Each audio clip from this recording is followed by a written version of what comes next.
In the lower Fraser River near Chilliwack, there is an island that is pivotal to salmon and white sturgeon populations. Carey Island's gravel beds and side channels are a calm rearing habitat for those fish, and one that will now be protected. The Nature Conservancy of Canada has bought that island with the help of Ottawa as well as private donors. Joining us now is Jensen Edwards from Nature Conservancy of Canada. Jensen, thanks for joining us. First of all, what is it about this island that makes it so perfect and crucial for salmon and sturgeon?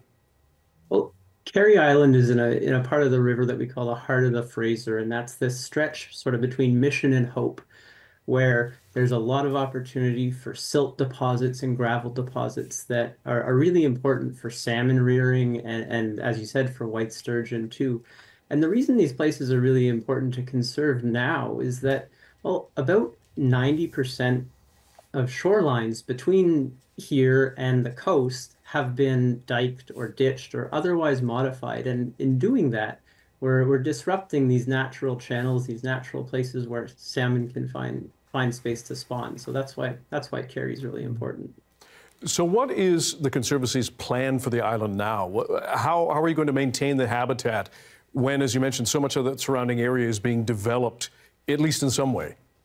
Yeah, so by conserving it, we're automatically putting in place a plan that means that it won't be developed. So its shoreline won't be reinforced or won't be diked or anything like that, which means that its shoreline will actually continue to shift and flow with the river, because every spring with high water and when it all comes rushing down out of the mountains, it sculpts new channels around and even through the island, which means that fish continually have new places to sort of take refuge from that really strong current and grow up and spawn too. So by conserving it, we're ensuring that those important places will continue to exist for the benefit of the salmon, for sturgeon, and for us too.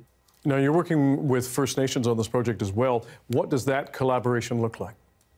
Yeah, so conservation is by definition a team project. Even though this is a Nature Conservancy of Canada project, we know that groups like the Burritt tribe and others have been working in this area for a long time, doing restoration work and protecting these shorelines and gravel bars that are so important for the salmon.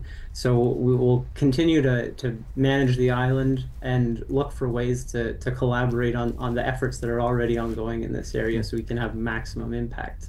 And lastly, we appreciate your time. Are there any other islands or spaces where you see the potential for conservation, something else you might be able to buy? Yeah, right now we're just focused on Carey Island. We're really excited about it. I mean, the island itself is half the size of Stanley Park, so we've been talking about water, but there's a lot on the island too that offers habitat for lots of birds and reptiles like turtles. And so right now we're focused on building a property management plan for Carey Island and then working with neighbors and partners like the Burritt tribe and others to figure out how we can sort of all rally our efforts to support the salmon here. Jensen Edwards from the Nature Conservancy of Canada, we appreciate your time. Thank you. Thank you.